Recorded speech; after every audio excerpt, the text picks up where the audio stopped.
কিভাবে করবেন বলেন? 24 ঘন্টা যদি আপনি সিজদায় করে থাকি, আল্লাহ তাআলা কি এই নিয়ামতের সুবিধা দেওয়া সম্ভব হয়?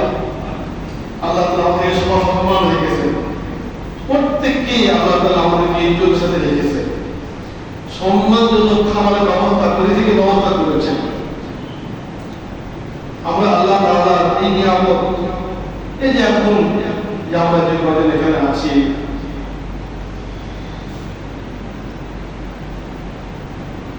পবিত্র অবস্থায় উত্তম পোশাক পরে আল্লাহর ঘরে এসে বসে আছে।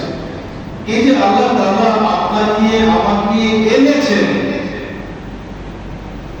এর সুবিধা আদায় করতে হবে। অথচ আমার মতো আপনার মতো কত মানুষ রাস্তায় চলে যাচ্ছে, কত মানুষ রাস্তায় হয়। আল্লাহ তাআলা আমাকে আপনাকে এনেছেন আল্লাহর ঘরে, আল্লাহ তাআলা ধান ধরে গেছে। وسيق الذين كفروا إلى جهنم زمرا فأولئك لهم ولنا কিয়ামতের দিন ফেরেশতারা জাহান্নামের দিকে ধাক্কি ধাক্কি নিয়ে যাবে। وسيق الذين كفروا إلى جهنم زمرا যেতে চায় না, কে যেতে চায় না, যেতে চায় না। দেখো তো হুজুর আগুন ওখানে ফেলে দিবে, শাস্তি ওখানে ফেলে দিবে, কেউ যেতে চায় না। তো ফেরেশতারা একদম ধাক্কি ধাক্কি নিয়ে যাবে। অনেক কথা বলতে এখানে আছে। আবার এরপরে وسيق الذين اتقوا ربهم إلى الجنة زمرا, এর বিয়াত করে আছে জান্নাতীদেরকে ফেরেশতারা সম্মানের সাথে সাদর সম্ভাষণ, মরহবা, আহলান সাহলান, ওয়েলকাম, লাল গোলাপ শুভেচ্ছা, আমাদের জানাতে আপনাকে জান্নাত নিয়ে যাবেন। তো আল্লাহ তাআলা আমাকে আপনাকে জান্নাতের টুকরা বলতে এনেছেন, আলহামদুলিল্লাহ।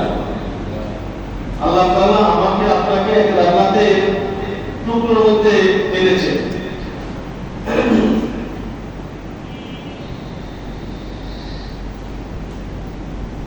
গতকালকে রেজাল্ট হয়েছে, আমাদের বাংলাদেশের রেজাল্ট হয়েছে, সেটা ভালো হয়নি,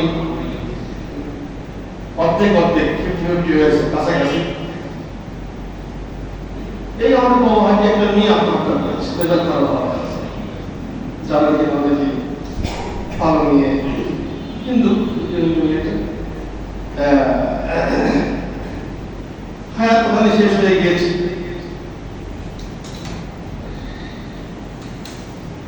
তো আল্লাহ তাআলা আমাকে আপনাকে এই মুহূর্তে যারা এসেছি, যারা আসবেন, আমরা জান্নাতে একটা টুকরোর মধ্যে বসে আছি।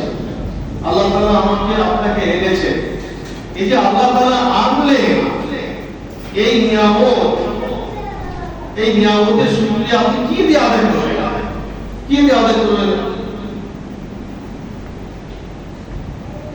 আল্লাহ তাআলা আমাদেরকে হিদায়াতের পথে রেখেছেন, আলহামদুলিল্লাহ। আমরা যতটুকু আমাদের অন্তরে বিশ্বাস আছে আল্লাহর প্রতি, আমরা আল্লাহকে বিশ্বাস করি, সবাই বান্দা আল্লাহকে ভয় করি, তার বই প্রকাশ হচ্ছে যে আমরা মসজিদে এসেছি, জুম্মা ওয়াক্ত চলছে, 11:48 থেকে ওয়াক্ত শুরু হয়েছে, চলছে 11:48 জুম্মা ওয়াক্ত আজকে শুরু হয়েছে।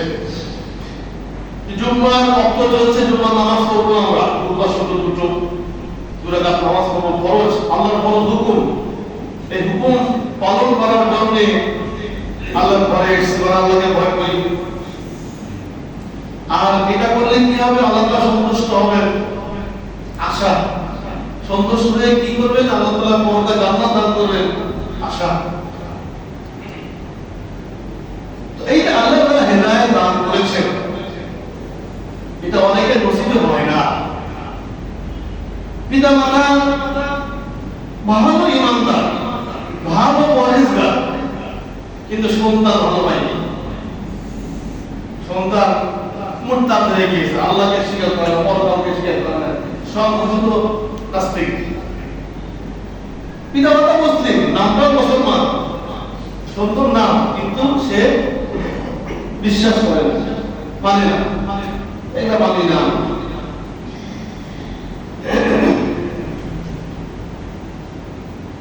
কত জনে বলছিলাম ইন্নাকা লা তাহদি মান আহবাবতা ওয়ালাকিন্নাল্লাহ ইয়াহদি মান ইয়াশা ওয়া হুয়া আ'লামু বিল মুহতাদিন। আল্লাহ জানেন কি হেদায়েত প্রাপ্ত হবে। আল্লাহ তাআলা আল্লাহর ইলমে এটা আছে। ওই যে রূহের জগতে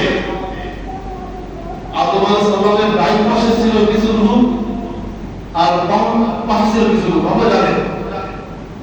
তো আদম আলাইহিস সালাম যখন ডাইন দিকে তাকান তখন হাসছেন, আর যখন বাম দিকে তাকান তখন কাঁদছেন, কোন খারাপ হচ্ছে। কেন? ডাইন দিকে রূহগুলো জান্নাতি, তারা ঈমানদার হবে, তারা দুনিয়াতে গিয়ে আল্লাহকে বিশ্বাস করবে, ভুলে যাবে না।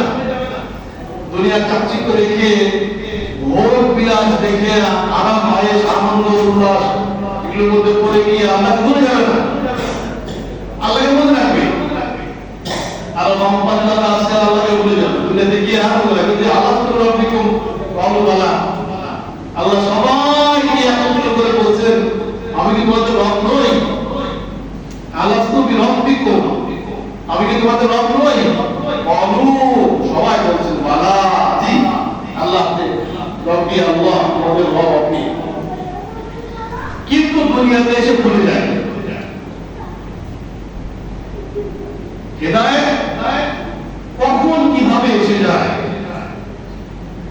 এই জন্য তো আল্লাহ তাআলা দোয়া শিখিয়ে দিয়েছেন। দেখবেন প্রায় আমরা শুনি দোয়া করি রব্বানা লা তুযিগ কুলুবানা বা'দা ইয হাদাইতানা। আল্লাহ আমাকে হেদায়েত দিয়েছো, হেদায়েতের বলে যে আমাকে বক্র করে দাও না, বক্রশূল করে দাও না। রব্বানা আয় আমার রব, আমার বলতে পারো লা তুযিগ কুলুবানা, আমার অন্তর